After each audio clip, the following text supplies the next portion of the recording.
Thank you to the organizers and the audience for being here. March is Colon Cancer Awareness Month, so welcome.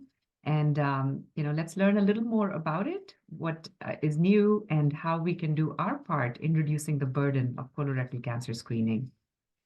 I was asked to address the screening aspect. So today I'll review the colon cancer screening guidelines in patients at average risk and what our current screening needs are. And then there's some exciting options for colon cancer screening that are in development, and many of you may have seen 2 recent New England Journal papers on this topic, and leave you with some take-home points. I'll start with a case, and this is a fairly typical case that you might see in your clinic in any outpatient setting, and it might be for any other related disorders or maybe a preventative visit. But a 45-year-old healthy male is seeing you in clinic and asks about when he should initiate colon cancer screening and his options. On further questioning, he reports no family history of colorectal cancer or advanced polyps. So the things that should go through your mind is, when would you recommend colon cancer screening for this patient? Should that be now, he's 45, or at age 50? What modality would you recommend? And if you picked a colonoscopy and it was normal, when would his next screening be? So let's get into some of the evidence behind these questions. Colon cancer incidence in the US has a very interesting pattern, and there's 2 notable findings. On the top of this screen, you see the incidence of colorectal cancer in men and women ages 50 and older. And you can see that in the last 2 decades, there's been a nice downward slope, suggesting that the incidence in men and women is on the decline. This is excellent news, and we think largely due to our efforts with screening and risk factor modifications. However, in the bottom part of this graph, you see colon cancer incidence in individuals 20 to 49 years old in the US. For both men and women, these curves are relatively flat, and there almost seems to be an uptick over the last 2 decades or so. And this is a trend that we've seen and been confirmed with many other studies, suggesting that there's a rising trend of colorectal cancer incidence among individuals younger than 50. And Dr. Liang will talk more about that, but suffice to say that this led to a change in guidelines. Again, here you'll see the incidence of colorectal cancer in the US over time, broken out by age. And the age group 45 to 49 now has the same incidence of colorectal cancer as 50-year-olds when we first started screening about 30 years ago, which is about 33 per 100,000. Anything over 30 per 100,000 is generally deemed effective and cost-effective for a screening program. So clearly, they have met and exceeded that bar. And the second thing we notice is there's a big bump of colorectal cancers right at age 50. And there's nothing magical about age 50, except these are probably cancers that, had we looked starting at 45, we would have probably picked those up and prevented this blunt and this big bump at 50, and probably blunted the bumps in the future years also. So this led to the American College of Gastroenterology, the clinical guidelines that we led, and we still recommended that 50 to 75 should still be the main focus of screening. However, we should start screening individuals age 45 to 49 who are average risk for colorectal cancer screening. And then the US Preventive Services Task Force, a few months later, also updated their recommendations, and they gave a grade B recommendation to screening individuals starting at age 45. And anything that's given a grade A or B by the US Preventive Services Task Force is generally covered by Medicare, Medicaid, and then generally all commercial payers follow. So this is rapidly covered, and hopefully there's no barriers with out-of-pocket costs for screening individuals starting at age 45. And now all the guidelines have pretty much aligned in universally recommending screening average risk adults starting at age 45. And all of them advocate to go up to age 75. Between 76 and 85, screening should be customized based on the patient's comorbidities, their prior screening history, and their risk. And after age 85, screening is generally not recommended.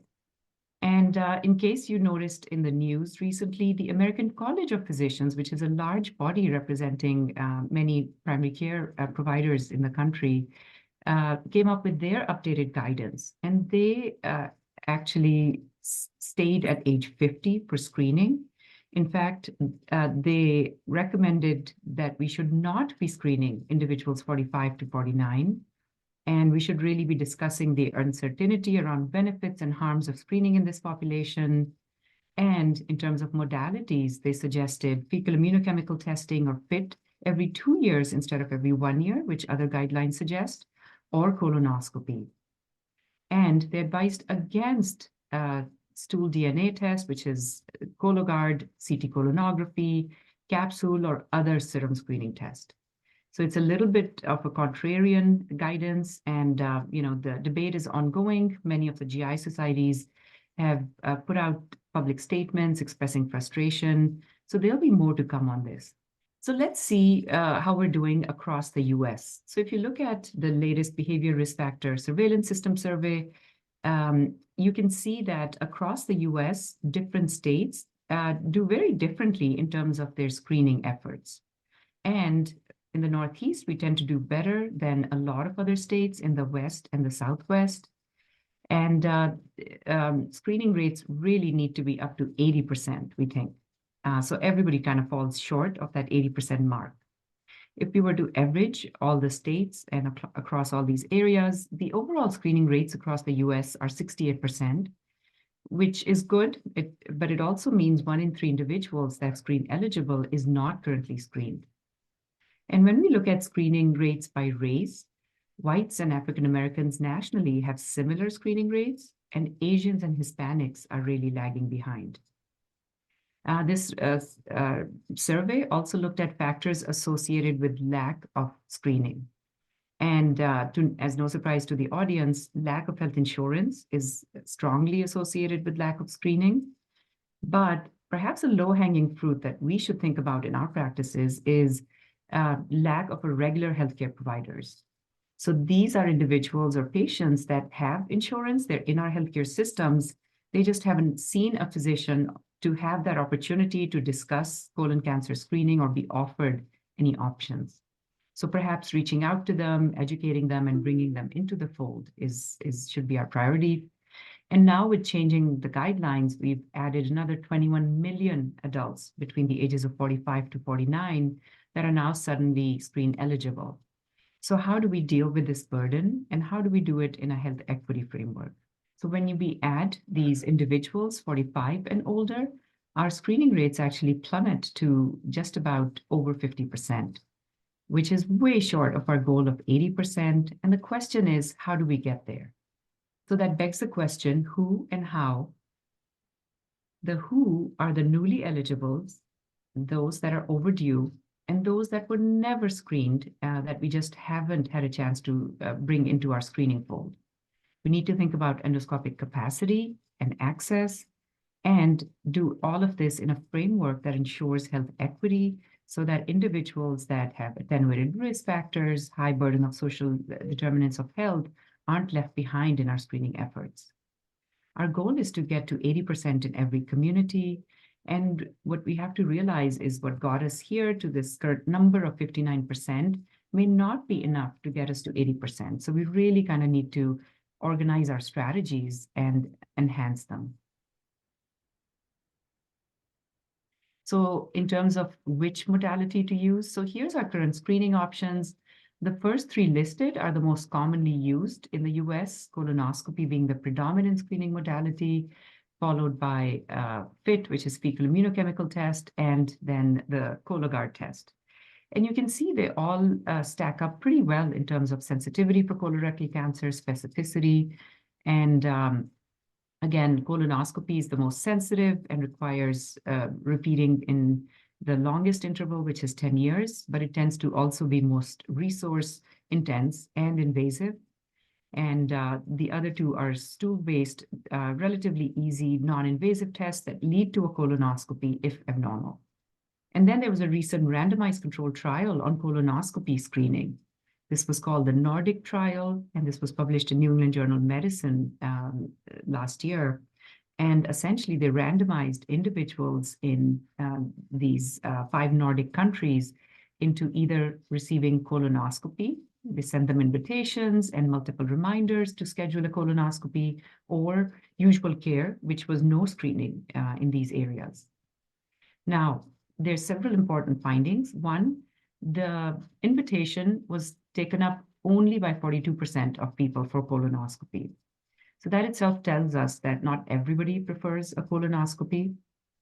And then the incidence reduction for individuals that underwent a colonoscopy versus those that didn't over 10 years was 18%, which is much lower than what we think a colonoscopy should be able to do. And there was no significant difference in colon cancer mortality and all-cause mortality between the colonoscopy and the usual care arm. So that really tells us that more than anything, it's bringing people to the right screening more than the screening test itself. So putting it in context, adherence is key. The best test is the one that the patients are willing to complete.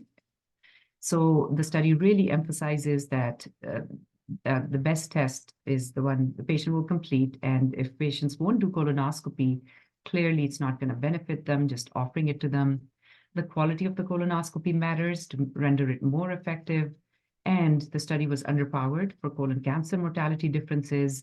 And in a few years, there'll be more results from the study. Putting it in context with other data is important. And message to our patients is don't let them be discouraged or dissuaded from screening. Screening is still highly effective and cost-effective. In terms of how do we improve adherence, we make some recommendations about organizing our screening programs instead of the usual opportunistic model. And we make suggestions for strategies to improve adherence that are evidence-based, patient navigation, reminders, and other clinical interventions. And this is a framework you can all think about. Basically, pick an intervention from the left column and also one or more targets of the intervention. So think about educational events in the community, education for the patients, the providers at the organization level, or other feedback, education, or incentives that could be combined in a combination that boosts adherence. Organized screening programs work. Kaiser Permanente in Northern California is a healthcare system that actually is probably the only one in the US to achieve that 80% screening benchmark. And the way they did it is by putting together an outreach screening program where individuals are mailed education, they're mailed a FIT, and then if they opt out of the FIT, they're offered a colonoscopy. And then if the FIT is abnormal, they also get a colonoscopy. So you can see that program boosted adherence, reduced colon cancer incidence and mortality by a significant amount in their covered members over 15 years. And if you ask unscreened individuals for 40 and older in the US about their preference for screening tests, there's not a clear preference for one kind of modality. So in this survey, they were offered the 5 recommended tests and then just the 2 tier 1 tests, either a colonoscopy or a FIT every year. And you can see, even broken down by age, there is a pretty healthy appetite for non-invasive testing amongst unscreened individuals, suggesting that we should really think about offering more than one modality and, again, letting the patient pick what they're going to complete. So going back to our case, when would we recommend screening? Based on some of the evidence that we've seen, it would be now. What modality? It would be patient choice, and it would be either colonoscopy or stool-based. And when would we repeat? If it was a colonoscopy, it would be 10 years. And just in the last few minutes, some future trends that are very exciting. Blood-based testing is a reality. And now we have a whole class of screening tests that are blood-based as opposed to colonoscopy or stool-based, which is a huge innovation in our field. Exact Sciences came up with an updated stool test, and you can see how it stacks up for sensitivity, specificity. Genoscopy also has a multi-target stool RNA test. And again, very good accurate diagnostic accuracy for colorectal cancer. So 2 more non-invasive options that are likely going to get FDA and Medicare approval, and we might see in our clinical arena in the next year or so. And then there's 2 blood-based tests. Both of them have completed studies, and one of them was published just last week in the New England Journal of Medicine. Now, what does Medicare say about covering a blood test? Medicare said we will pay for a blood test for colon cancer screening if it meets 3 criteria. The sensitivity for colon cancer has to be 74%, specificity has to be 90%, and it needs to be FDA approved. So now all these tests are trying to meet or exceed this criteria. Guardant came up with a study just last week in the New England Journal, which actually showed their blood-based test has met or exceeded these criteria, and you can see what the numbers are for its accuracy. So now it's in front of the FDA awaiting approval. So that might be one of the first blood-based tests that we may have available clinically for our patients. So in summary, average risk individuals, we should start screening at age 45, taking a detailed family history and considering starting 10 years younger or at age 40 if a first-degree relative. And the next speaker will address this in more detail. Improving screening efforts with emphasis on adherence should be our goal. Thinking of organized programs, including patient navigation, our effective strategies, and some promising blood-based markers for colon cancer under development. They do need some more thorough evaluation and approvals, but we might see them in clinical use very soon. Thank you so much for your attention. That's a pretty common thing that we see in clinical arena. Colons, because they're folded in the abdomen and for a variety of reasons, can be very twisty, what we call a tortuous colon. So colonoscopy has to be navigated very carefully. However, we now have some great tools, including colonoscopes that are more flexible. We use monitored anesthesia care, which makes the patient very comfortable. And we have direct visualization that can help guide us. So that's no longer a barrier, and we would still not discourage screening with colonoscopy. But again, all testing options are available, so there's a need to have a discussion and perhaps pick a non-invasive test if that's the way to go. So benign polyps are common, and they fall into several different histology subtypes. And based on their number, their size, and the particular histology cell type, we can make recommendations on when they should come back. And it's usually somewhere between 3 years, 5 years, 7 years, or we give them a 10-year pass. So it depends, what kind of benign polyps that are, but that is the goal of colonoscopy, is to detect these polyps. And by removing them, we reduce the risk of any of these from progressing in the future. Even though we know very few progress, we still remove all of them. So after 85, all the modeling studies show that particularly somebody that has no increased risk, in general, the time it takes for polyps to form and develop into cancer, that pathway can take anywhere between 8 to 20 years. So in general, most individuals' life expectancy is, they may not benefit from screening because just having polyps won't really change the outcome. So at that time, it's more beneficial to focus on other health priorities. Also, the complications of tests such as colonoscopy also increase with age. So the balance between the benefit accrued versus potential harms kind of tips, so that it's not really clear that everybody drives a benefit. So it's one of those things that we individually discuss with the patients. And again, it depends on their overall health, their prior screening history, their risk factors, and what their preferences are in terms of future screening. So then we can kind of make a shared decision. Nice to be here. Thank you very much, Katie Grace. That was lovely, Aasma. So look, my job is, I am a medical oncologist, And actually, my work initially, I was taking care of cancer patients, but I have a PhD in molecular genetics. I was looking for a way back in the 90s to combine my interest in molecular genetics with clinical practice for oncology. And in the 90s, as most of you probably know, a scientist named Mary Claire King cloned the BRCA genes, the BRCA1 and the BRCA2 genes. That is what changed the entire field of oncology. It opened up completely how we think about cancer, how we treat cancer. It led to not just genetics and what the germline genetics, meaning what you're born with, but an understanding of also how to find the genetics in the tumor called genomics and target them.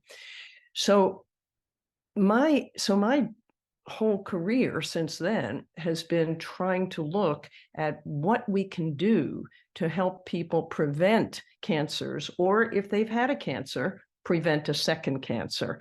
Because now, as opposed to the 90s, with many cancers, if one gets a cancer, we expect most people to be able to survive a lot of cancers. If in the 90s, that wasn't true. I mean, for instance, with breast cancer, 2/3 of the women would get them through their therapy, usually in the hospital. And then we would cross our fingers and 2/3 of them would not survive. Now, at least 2/3 will survive. And now that's happening with colorectal cancer. That came a little later, but it's happening with colorectal cancer. So we're understanding more and more how to look at risk, how to understand one individual's risk and population risks, and do things targeted to try to control that, minimize the risk, either prevent the cancer or intervene at a time when we can make a meaningful change in survival. So this started all, as I say, with the BRCA1 and the BRCA2 genes being cloned, and that was in the 90s. And then subsequently, we were able to understand some of the colorectal cancer genes. A few of the colorectal cancer genes, there's a gene called the APC gene, and some mutations in that gene cause a disease called familial polyposis. That we've known about for many decades. And even when I was in medical school, which was a long time ago, if a gastroenterologist sent you back a report on a patient's colonoscopy and said, we can't even count the number of polyps in this colon, it's too many to count, we knew that person had a genetic predisposition and an incredibly high chance of developing colorectal cancer. But now we understand risks even less than 100% risk. That person with familial polyposis has somewhere between a 95 and 100% lifetime risk of getting colon cancer. And I'll talk to you about that in a minute. But now we understand why more and more people are being identified with colorectal cancer risk and how to target preventions for them. Okay, so at least 25% of colorectal cancers are associated with a family history. Now, this is a really interesting point. We know that we can find well-recognized genetic syndromes. We know what most of those syndromes are. I listed for you on these, under that first bullet, those 3 remaining bullets, lots of genes. Those are the names of genes that we look at to see if someone has an increased risk, and if so, what is their lifetime risk of colorectal cancer. Well, family history turns out to be very, very helpful. So everyone should be thinking about trying to, sit down with their family, maybe at family gatherings, and identify who has had what at what age. And that's true for all cancers. This really helps us understand where to look for the genes that could be causing risk and how to target our surveillance for them. And I'm going to talk about some of these genes that I've listed here. But I wanted you to see this is just a selection of some of the genes that cause colorectal cancer increased risk. Family history is very important. And so find out, because it's not just a family history of colorectal cancer, it's family history of other cancers as well. There are many of these genes are associated with multiple cancers. For instance, you know about the BRCA, and you may have heard about the Lynch for colorectal cancer. Those genes, yes, the BRCA are associated with breast cancer. Yes, the Lynch genes are associated with increased risk of colon cancer, but they are also associated with risk for other cancers. So it's important to report to your doctors. My cousin, my aunt, my uncle, my grandparents, my children, my siblings have had these cancers, and the age of their diagnosis. The age of diagnosis helps us a lot. Why? Because, in fact, even though, as you heard in the last speaker's discussion, we are finding colorectal cancer in younger people than before, most cancers don't occur until people are older. We use that 50-year mark as a sort of surrogate for old versus young. But in fact, as people age, the risk of cancer rises. Now, I just wanted to make a point about why we may be seeing that cancer now, the colorectal cancer in younger people, and it's so important to start the screening earlier. And we who deal with colorectal cancer don't feel that you should wait any longer to 50 to do a screening colonoscopy. And it's most likely, as you can see in this slide, it's a quarter at most of patients with colorectal cancer where we can find the gene abnormality. That means 3/4, 75% of patients, we can't find it. So why are 75% of patients getting it, whether they have a family history or not? And that is most likely due to the fact that basically we have more toxins in our environment. Most cancers, and those 75%, are usually caused by a combination of low-risk genes, low penetrance genes that are acted on by the environment. That takes decades to happen. But if you have multiple low risk, low penetrance genes, and then the environment is more toxic, which our environment has gotten, we all know, more toxic, then it can act more adversely on those genes. And we are seeing colorectal cancer in younger people. So I think it's really important, and I want to stress what Aasma said in the last presentation, to start colorectal cancer screening younger than age 50. This is just to give you a sense of why family history matters. This is for someone at 50 years old. What's their lifetime risk of getting colorectal cancer? Well, for the general population, the lifetime risk is 1.8%. If they can identify one family member who's had colorectal cancer, their lifetime risk goes up to 3.4%. And if they have two or more, then it's at least 7% lifetime risk. And in some cases, it's much higher. This is a point that the last speaker touched on a little, but I want to emphasize. And because for us in the high-risk arena, those of us who are looking for patients who are at risk, understanding their risk and finding that they have an elevated risk, it's very important to understand the biology of the tumors that form. So the biology is different if you look at tumors that have formed because of underlying germline. That means genetic mutations that people are born with. In normal mucosa, the normal lining of the colon, there's an early polyp, an adenoma it's called. It will progress over time to an intermediate stage and then a late stage, and then eventually it will progress to cancer. And then you don't treat that or you don't find it, it can metastasize to other parts of the body.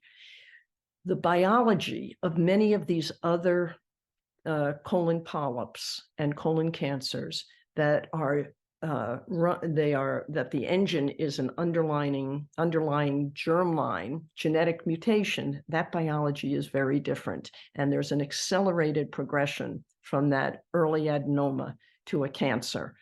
So as you heard, the usual time for progression from an early polyp to cancer is 5 to 10 years. And that's how your gastroenterologist will decide based on what kind of polyp they see, how many, what age you are, et cetera, when to repeat your colonoscopy.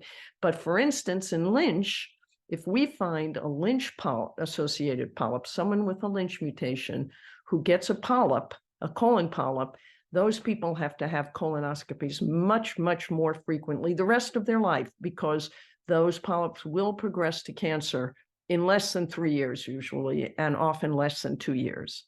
So these are some of the most important and critical colorectal cancer hereditary genetic syndromes. HNPCC stands for hereditary non-polyposis colorectal cancer. That's the Lynch syndrome. The Lynch syndrome is when you have a mutation that you're born with in one of 5 genes, and those mutations will cause an increased lifetime risk of cancer. They will cause a high increased risk, as you can see from this slide. Those people have an 80% chance of getting colorectal cancer by the age of 70.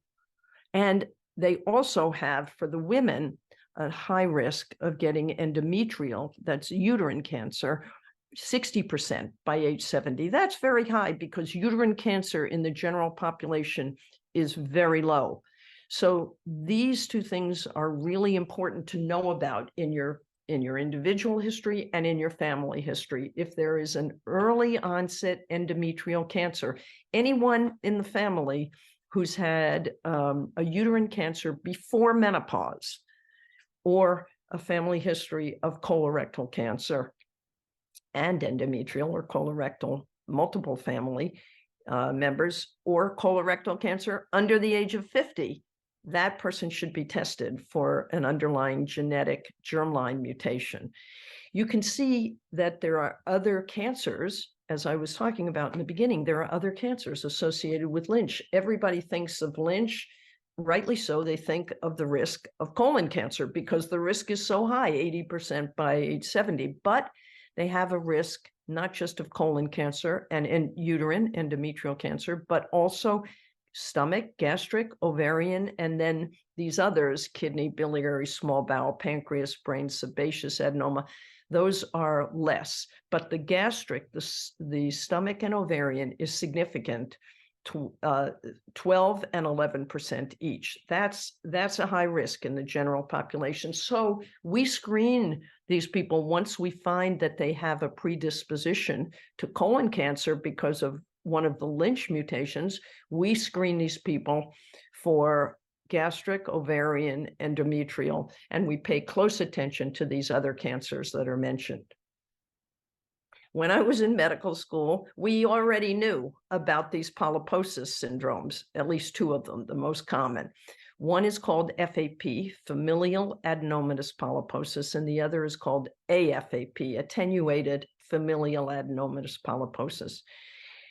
If we find someone who has a gene mutation and has either of these, familial polyposis or attenuated familial polyposis, we must act and we must convince that person to do something. And screening is usually not enough in that case, because left alone with familial polyposis or attenuated polyposis, 90 to 100% of these people will get colon cancer. That can be prevented.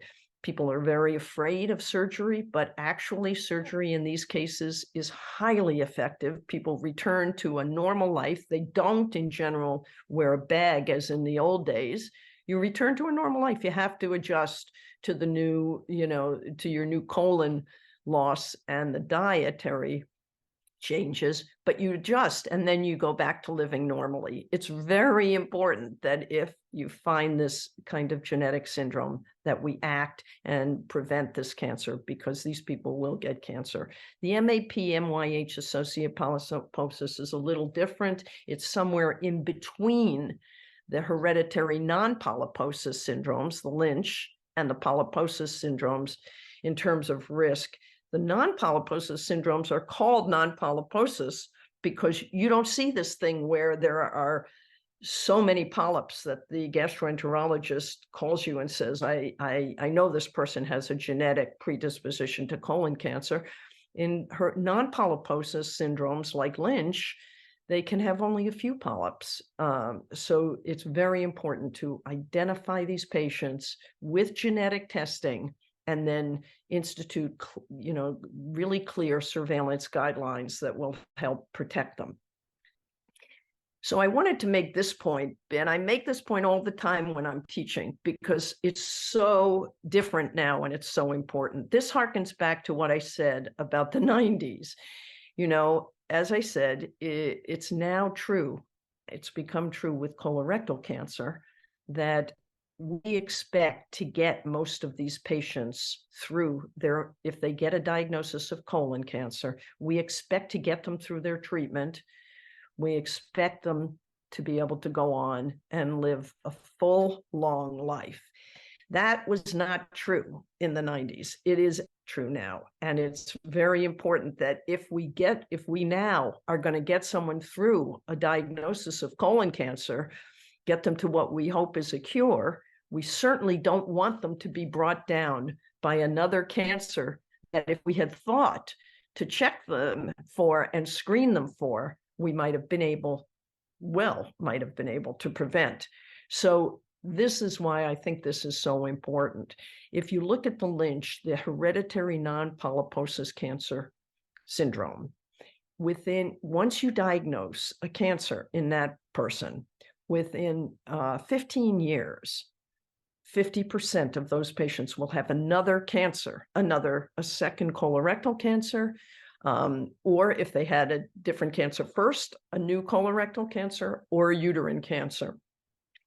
So we can usually prevent those cancers.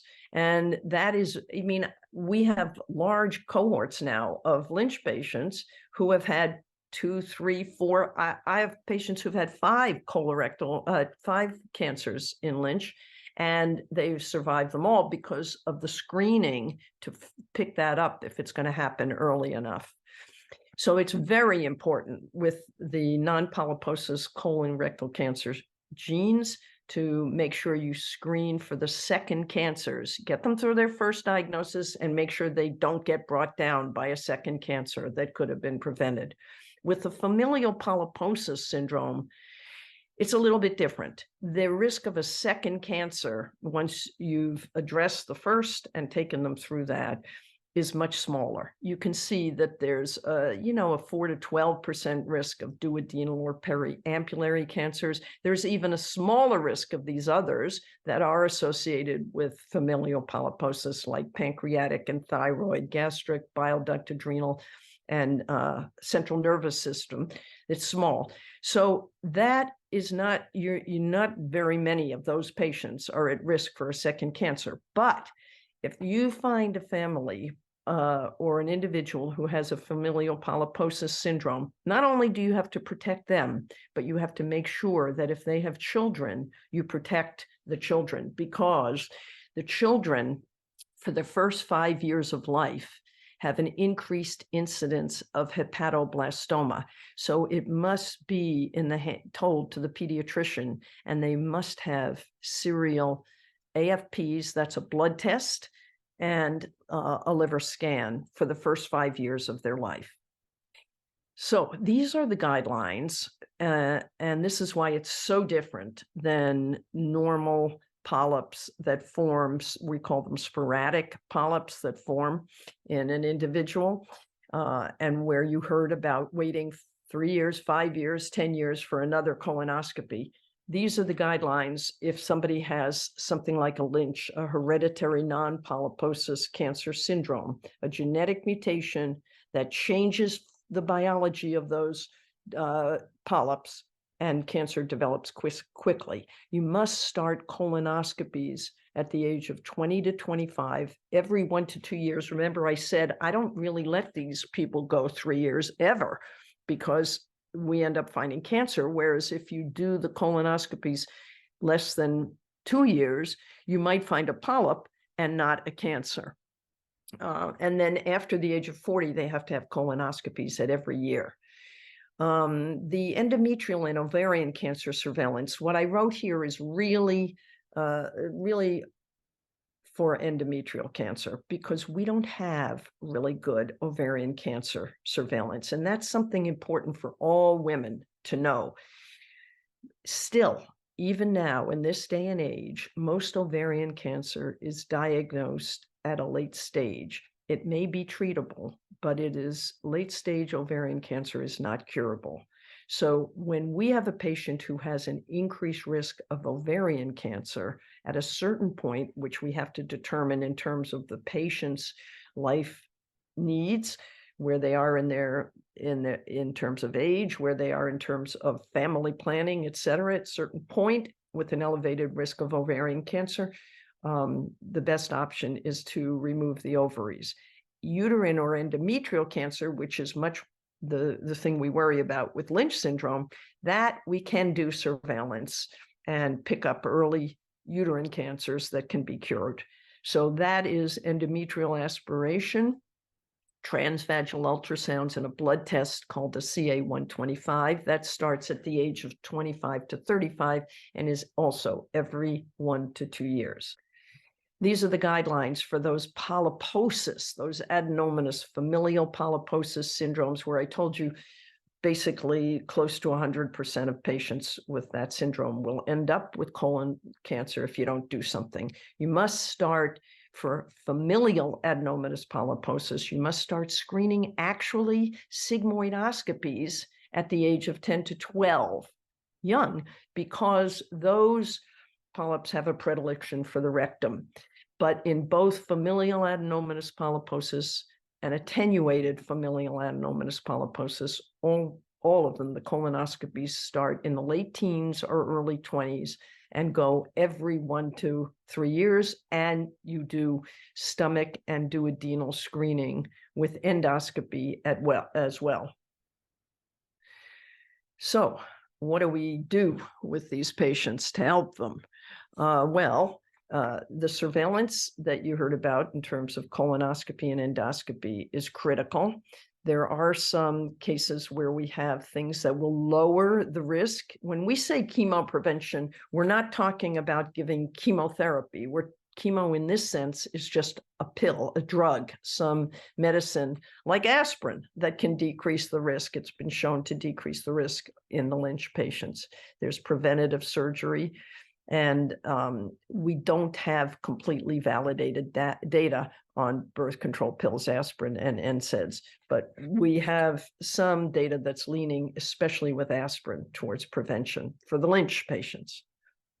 These are the steps I think are very important for every individual to just review for yourself and bring these things forward to your doctor and your family. Make sure you review your family history, the things I talked about. Who has had cancer? How are they related to you? Is it a cousin on your mother's side, a cousin on your father's side? Is it an aunt, an uncle, a grandparent, a child, or a sibling? What kind of cancer and at what age did they get it?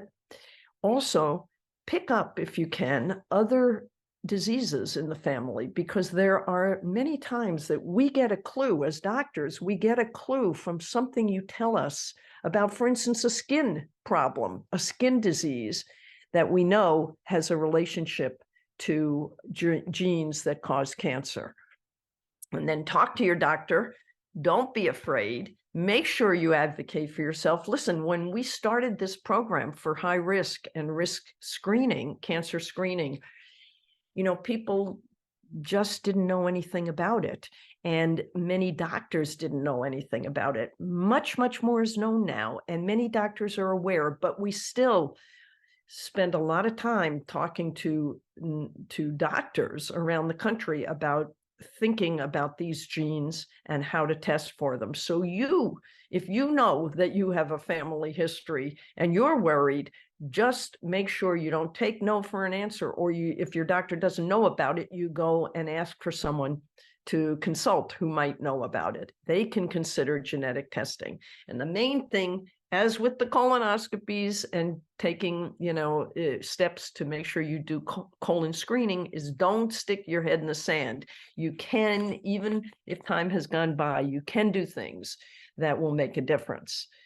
These are the things we do know in terms of lifestyle that we actually have data for that affect risk of cancer and certainly affect the risk of colorectal cancer. Don't smoke. If you do smoke, you got to give it up. And we have lots of new ways to try to help people. It's really important. Cigarettes are probably one of the major causes of cancer in our society. Weight control is very important, as is a healthy diet and exercise. Those three things are independent factors. In other words, if you have someone who's very thin and eats unhealthily and doesn't exercise, they still have increased their risk significantly. These are relative risk reducers, but they have increased their risk significantly compared to someone who is eating healthy and exercising. I also wanted to say one thing about these new blood-based tests that are, we're in the New England Journal. They're all over the news right now in the newspapers. They're very exciting, and we have a lot of hope and promise for them. But in terms of colorectal cancer, the new blood-based test that is awaiting FDA approval, its sensitivity in picking up early cancer or precancerous polyps is not good enough. And it's certainly none of those tests are good enough in a high-risk population. So if you find you have any of these syndromes or genes, then those tests are not appropriate. You have to make sure you do the real screening colonoscopies.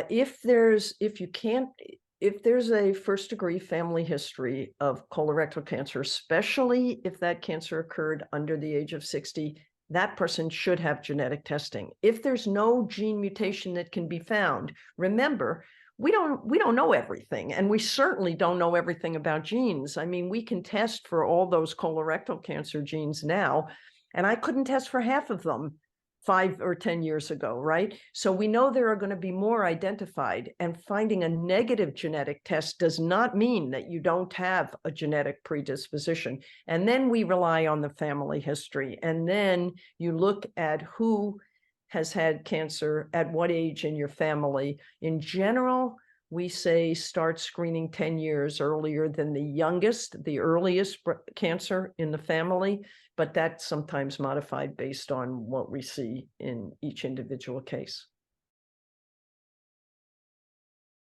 Yes, of course. And there are definitely conditions in the colon diseases that can put one at higher risk. Those are not genetic. And those you need to discuss with your gastroenterologist, because you're absolutely right. There are conditions that can cause an increased risk, not associated with gene mutations or family history,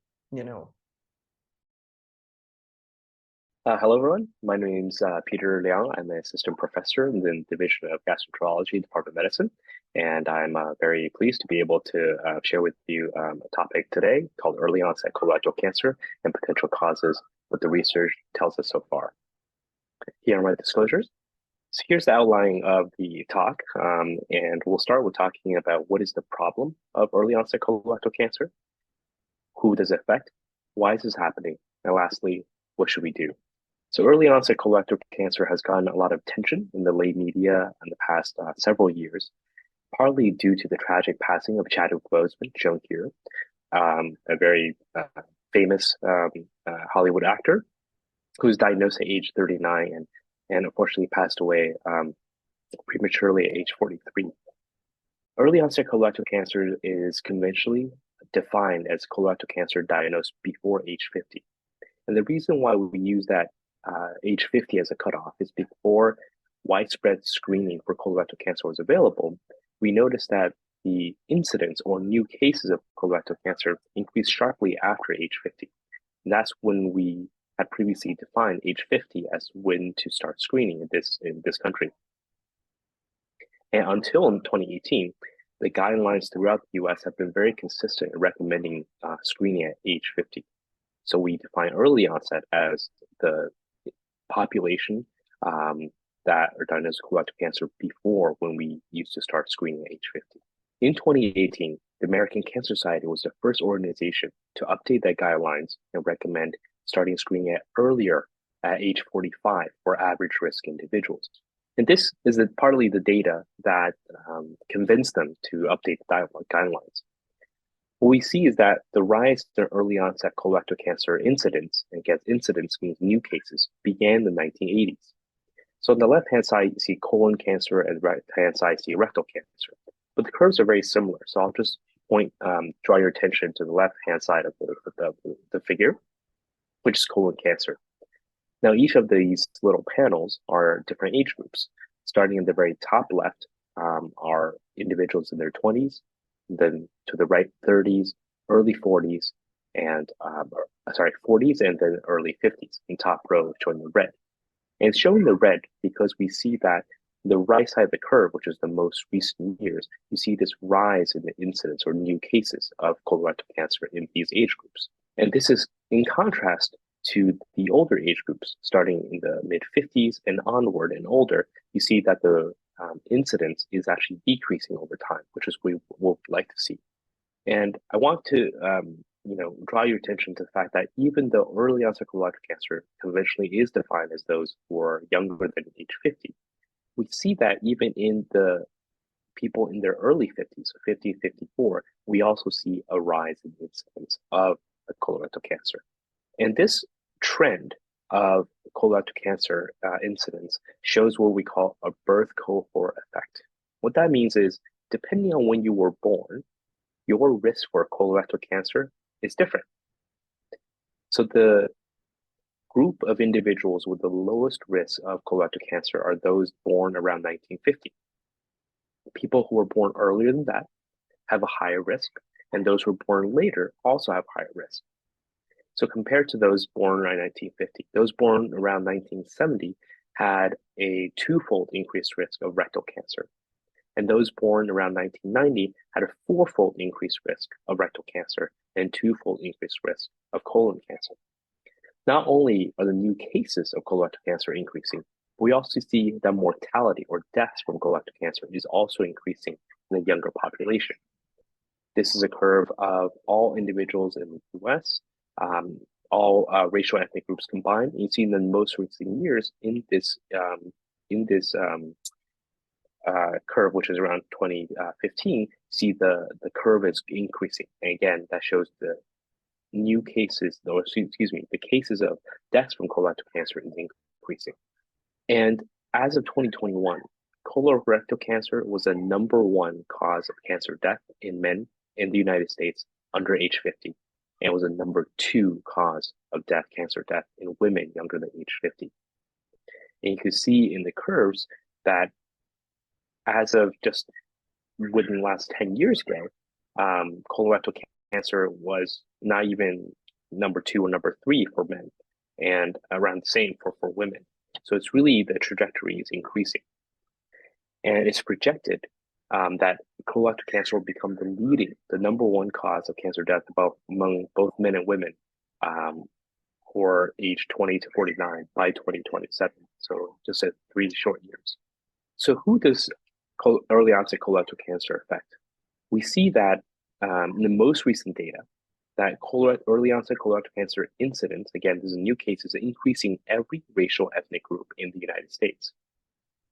And this is important to note because just several years ago, when I was giving this talk, we were saying that predominantly we see this increase in early onset colorectal cancer in the non-Hispanic white population and to a lesser extent the Hispanic population. But now, in the most recent data, including data from 2020, we see that it is increasing in the non-Hispanic white, non-Hispanic black, Hispanic, Asian American, Pacific Islander group, as well as the Alaska Indian and Alaska Native population. The most recent data shows the group with the highest risk of being diagnosed with early onset colorectal cancer is the Alaskan, the American Indian and Alaska Native population. So the rate of being diagnosed in this population is 15 cases per 100,000 individuals. And the next highest is non-Hispanic white population and 9 cases per 100,000 individuals. And from 2010 to 2019, the group with the fastest increase is the non-Hispanic non-white, the Hispanic population. Now, early onset mortality is also increasing in most racial ethnic groups. Again, we see in the most recent data, the American Indian and Alaska Native population has the highest mortality for early onset colorectal cancer at 3.3 cases per 100,000 individuals. And the trend is increasing for all racial ethnic groups with the exception of the non-Hispanic Black population. Early onset colorectal cancer is not only increasing in the United States, but it is also increasing in many other countries. In this data, this report looked at early onset colorectal cancer incidence in 36 different countries. In 19 of those, the ones showing in red, it is increasing. If you just look at the top 4, which have the highest incidence of early onset colorectal cancer, you see Korea from Asia, you see Australia, you see the US from North America, you see Slovakia from Europe. So truly, this is a condition that is increasing on a global scale. And just like in the United States, the early onset colorectal cancer mortality is also increasing in Canada, the United Kingdom, as well as Australia. So why is this happening? I think that's the question that we all want to know. Well, so there's some possible explanations for the increase in early onset colorectal cancer. And one possible explanation is that we're finding it early because we're doing more screening, including colonoscopy. So that's what we call early detection. A second possibility is that there are changes in genetics. Third possibility is that we have changes in risk factors. For example, obesity or early life exposures. So exposures that occur around the time when you're an infant, sometimes in utero when you're the infant's still in the mother, sometimes shortly after birth or in childhood. So let's go through these one by one. So the first possibility, early detection due to screening. This is really unlikely because, as I showed you before, that deaths from early onset colorectal cancer is increasing. If this is all due to early detection because we're doing more screening, we should be catching cancers earlier, at earlier stage when they're more treatable, where people are less likely to die from colorectal cancer. The second reason why this is unlikely is because before the guidelines were changed, as a response to the epidemiological trends that we see, which are very concerning, screening before age 50 was quite uncommon. The second possibility is that there is a change in genetics. This is unlikely because genes don't change this quickly over several decades, nor do they change in a pattern that we see here in the birth cohort effect figure I showed you earlier, where you see that it dipped down, that had decreased over time to those who were born in the 1950s, then increased back up. At this U-shaped curve, we really don't see genetic changes happening this way or this quickly. And we also know from genetic studies of individuals who are diagnosed with early onset colorectal cancer that the majority, 80%, do not have any germline mutations that explain their colorectal cancer. So the majority, 80% of early onset colorectal cancer, as well as 90% of colorectal cancer diagnosed after age 90, are what we call sporadic cases. So they happen without any identifiable gene.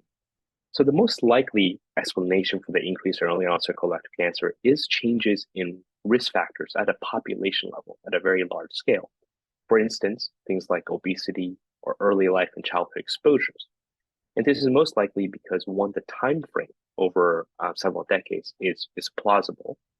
And two, there are many possible risk factors that could be involved. I'll tell you for right now that the causes for the rise of early-onset colorectal cancer are not known, but it is an area of active investigation by my group, others at NYU, as well as worldwide. But I want to share with you some of the data that have been found. So some of the published modifiable risk factors in early onset colorectal cancer, how do people go about looking for it? Well, we started looking at the risk factors that we know are associated with colorectal cancer in the older population. And we find that some of the very same risk factors appear to be associated. For example, sedentary behavior, so sitting around, increases your risk of being diagnosed with either early onset colorectal cancer or a precancerous polyp. Drinking more sugary beverages, so you're talking about soda, increases your risk. Having an elevated triglycerides, so part of your cholesterol. Having a high BMI of above 30, which is how we define obesity. Having fatty liver.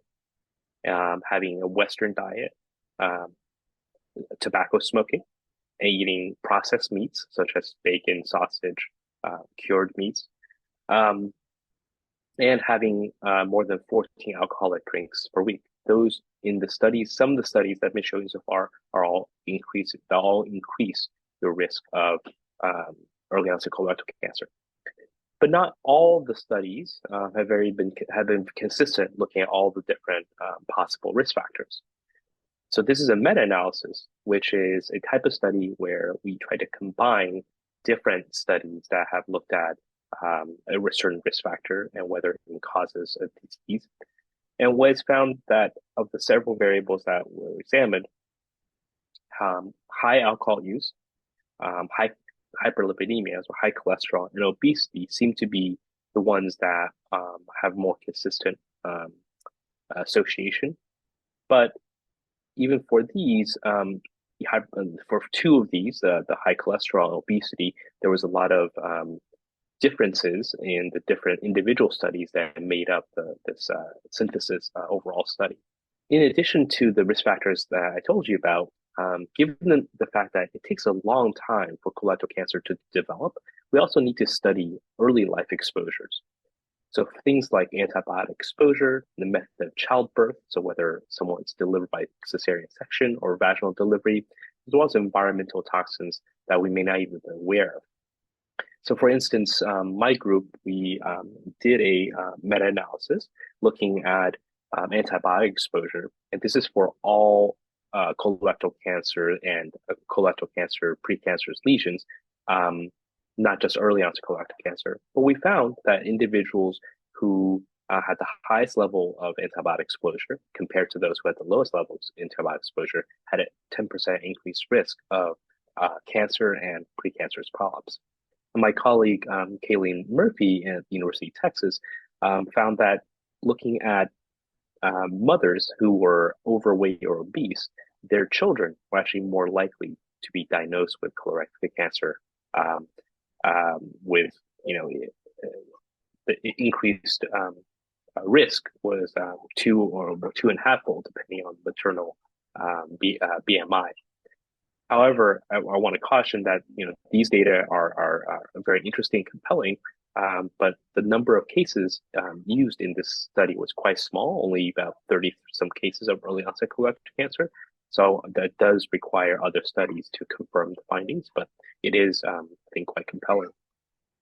So I think with regard to early onset colorectal cancer risk factors, I think obesity and heavy alcohol use are fairly convincing, but we need much more research to fill in the blanks. So what should we do about early onset colorectal cancer right now? So how do we prevent it and how do we catch it early? I think the two things that I wanted to highlight. One is if you have any symptoms, such as rectal bleeding, abdominal pain, anemia, or change in bowel habits, so new constipation or new diarrhea, and unexplained weight loss, where you're losing weight, you haven't been working out actively to try to do so, or changing your diet to do so, those are potentially concerning symptoms that could be or colorectal cancer or other types of cancers. It may not be, but it should be evaluated by a medical professional. So you should not ignore it. The second thing is we should conduct age-appropriate screening. And for most people, that means starting at age 45. But as part of that, we should need to get an accurate family history. So if you have a first-degree relative, for example, a parent or sibling with a history of colorectal cancer, you should get screened earlier, usually at age 40, and maybe more often than someone without that family history. So in summary, early onset colorectal cancer, the incidence is increasing on a global scale. The reasons for the rise in incidence are not clear, but they likely involve populations, large-scale changes in early life and childhood risk factors. Most people should begin colorectal cancer screening at age 45, and people with a family history of colorectal cancer may need to start earlier. Lastly, symptoms, rectal bleeding, abdominal pain, and anemia, for instance, should be evaluated by a medical professional.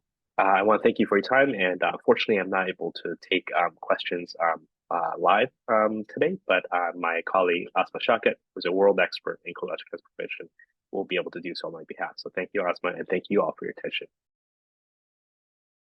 Yeah, that's a great question.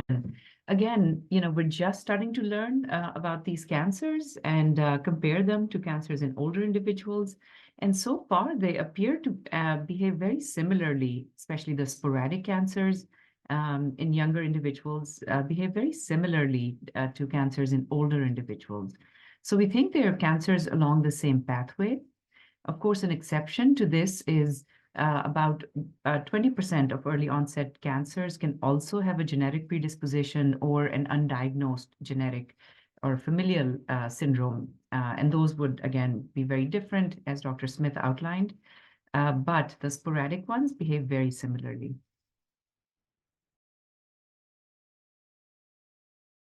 Good evening. Hopefully everyone can hear me. But thank you so much for having me on in this esteemed panel. It's a tough act to follow my colleagues, but I also know we're running a little behind. So this is going to be a short overview. I welcome questions, but also hopefully we'll give a few insights in terms of where we are in treatment of colorectal cancer.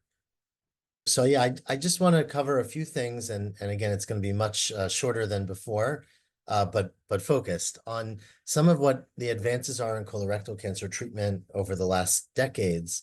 One of the nice things is that we've been able to advance treatment to the extent that some patients who previously would have required surgery to remove and cure their cancer are able to avoid that and achieve cancer control and cure even without surgery, which is very welcome if possible. I'm going to mention a little bit about where we are going, because we have some very exciting new medications that are and other therapies that are in development for treatment of colorectal cancer. And we are really optimistic that in the next few years, we'll have an expanded armamentarium of treatments for our patients. And then I'll close with some take-home points. So my first point really is to speak about treatment, and I'm not going to show many slides or any slides, I think, with details of these treatments. They're very technical, of course, but I would say that for most patients who are diagnosed, and as we just heard from Dr. Shaukat, whether they're young or old, the treatments are actually quite similar. In most patients with colorectal cancer, surgery is the first treatment. Now, there are many exceptions to that, but in general, for the largest group of patients, that is the case. And oftentimes, this is enough to cure the cancer. So surgery alone, either a minor surgery or a major abdominal surgery, can be curative for many patients with colorectal cancer. Sometimes there are features of the surgery or features of the tumor that suggest that it might be at higher risk for recurrence, for coming back after surgery. And in those situations, we usually recommend chemotherapy for a period of months, 3 to 6 months following surgery. And this, thankfully, is able to, between the surgery and chemotherapy when necessary, and sometimes radiation therapy, this is able to eradicate and prevent the colon cancer from coming back for a large group of patients. Unfortunately, not for everybody, and I'll talk more about them on the next slide. But for the majority of stages of colon cancer, colorectal cancer, surgery and sometimes chemotherapy is enough to eradicate the cancer. What is a new innovation and I think it's going to have a big impact on how we approach this going forward, is that we're now incorporating additional tools, including blood tests especially, which I'll show in the next slide, that actually help us understand which patients are at risk, increased risk for their cancer returning, and therefore need chemotherapy, and which patients are at low risk and may just be observed without chemotherapy. And the implication of this is going to be large because over time, we can target the treatment that's necessary for only the people who need it and avoid treatment that's unnecessary for those who don't need it. And this kind of testing, which I would say is also something that is really, there are a couple FDA-approved agents that we're still learning how to utilize in clinical practice in terms of which patients benefit the most. And there's a lot of discovery here. This is called minimal residual disease testing, or MRD for the acronym. And this is a method to test for signs of cancer cells or properties of cancer cells in the blood after surgery. In many situations, if this test is negative, meaning there are no signs of cancer cells in the blood after surgery, this predicts a much lower risk of the cancer recurring, and some of these patients may be able to avoid chemotherapy. And I would say that currently there are ongoing large thousands of patient clinical trials to try to understand who exactly these patients are. Today, we can't yet say who can avoid chemotherapy, but we're very optimistic that with the information we're now obtaining in clinical trials, that year or 2 years from now, we will be able to share that information. For others, and for patients who've had tumors removed, sometimes chemotherapy is necessary. It can prevent recurrence. And of course, it's used when patients have what's called advanced disease, where their tumor cannot be removed or cannot be completely removed. And then chemotherapy or other targeted therapies often have a role in those patients to prolong life and reduce symptoms. And I'm not going to go into very detailed specifics. I don't think it's the forum, but I would say that for almost every patient with colorectal cancer, we have therapies that can improve their quality of life and duration of life, even though, unfortunately, for some, we are not able to cure it. In addition to those approved therapies, there's a small subset of patients as of today that benefit from something called immunotherapy, which is a very exciting and I think well-known therapy that targets the body's immune system to attack the tumor essentially itself. This, as we heard before from Dr. Smith and others, this immunotherapy is really helpful in patients who have specific genetic mutations called deficient MMR, or deficient mismatch repair proteins ultimately. And what's very interesting, this was a small study done that looked at patients who had colorectal cancer, really colon cancer, and they had immunotherapy before they had surgery for a few weeks. And in the bottom, in green, the patients who didn't have that genetic mutation, a small group of them had a very good response to the immunotherapy, but most did not. But in the group on top, in red, who had deficiency of this mismatch repair proteins, their tumors almost all, in almost every person, had a near or complete pathologic response after a short period, several weeks of immunotherapy. So this was incredibly exciting in terms of the potential to take a new therapy for patients who fit a very specific type and utilize it. Of course, we want to make sure we can get this kind of therapy for a much larger group of patients. A similar concept was done in a group of patients with rectal cancer, which is similar in many ways to colon and including to colorectal cancer. And in this study, patients who had a specific mutation, which is deficiency in mismatch repair proteins, which happens in around, we heard before, a few percentage of patients, probably depending on the stage, 3 to 10%. What they saw in this study was that of 14 patients who received this immunotherapy, all of them had what's called a complete clinical response, and there was no evidence of tumor after the period of immunotherapy. So this is really exciting because it means that there's a group of patients, so far a small group, but we hope it'll increase over time, in which we can utilize things like immunotherapy and potentially other therapies to eradicate tumors without the need for surgery. Obviously, we have to make sure that they're the right patients because, as I said before, surgery is often curative.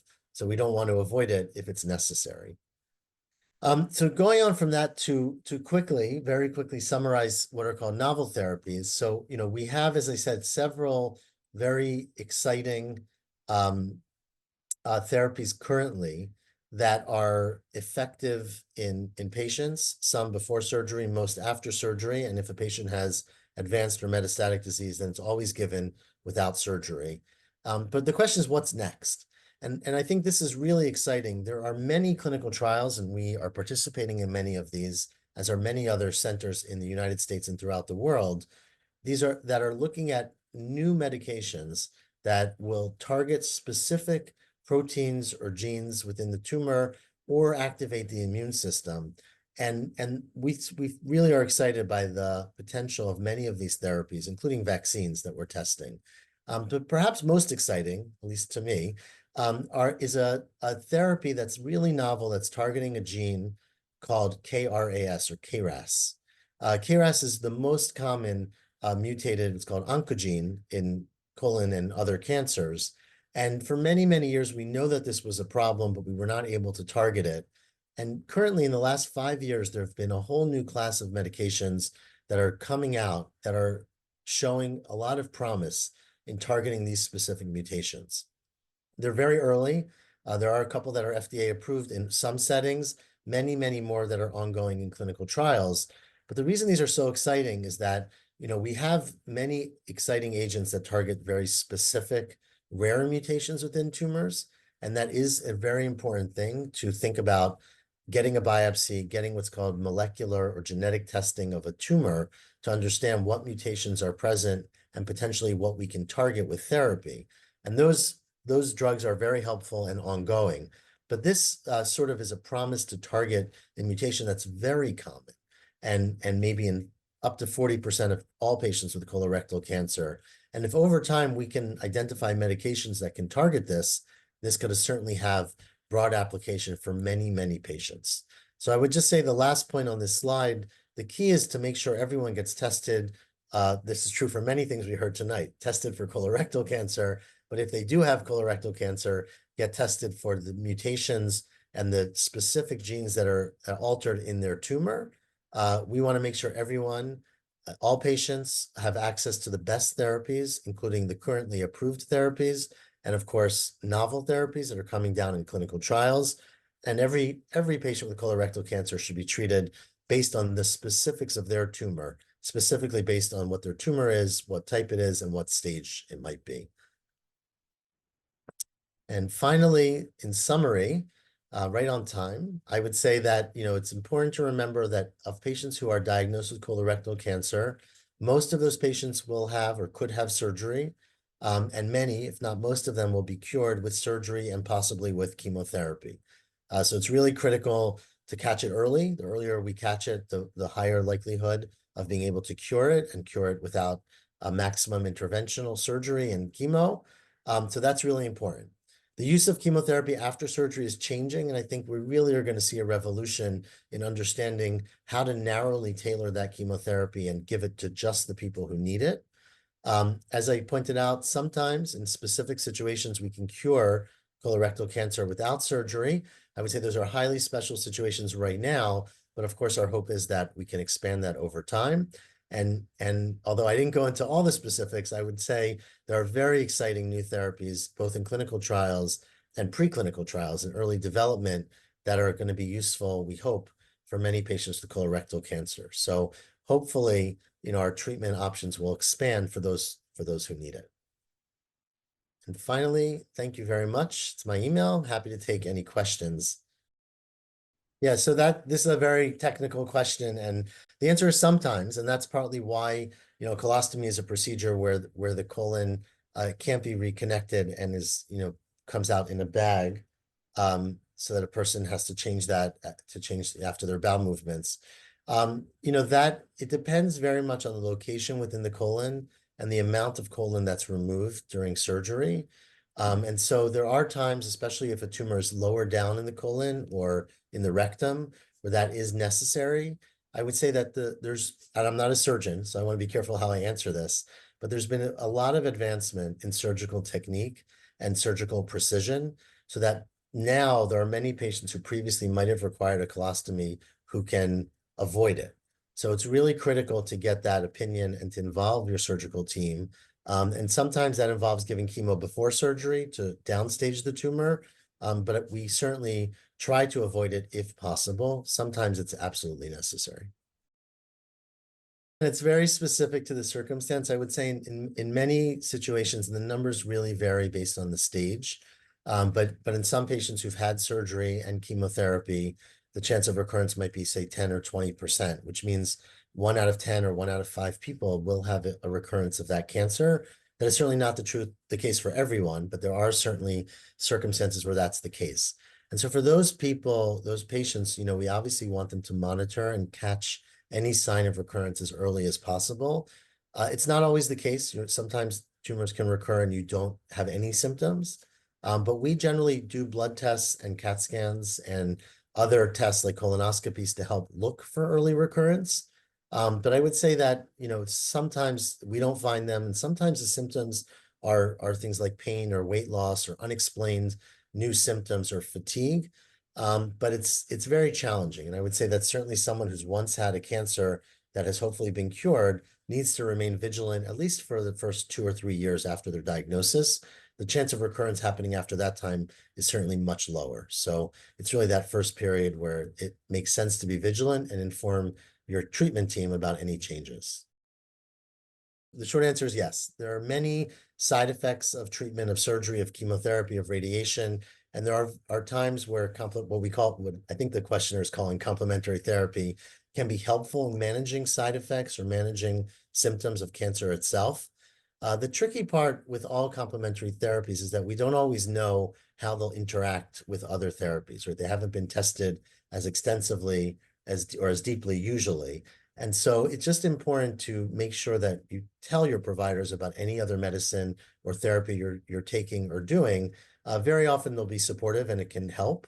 Sometimes they'll be concerned that it might counteract something else. But there certainly can be a role for those for complementary medicines or therapies, especially in controlling symptoms and managing side effects of chemotherapy.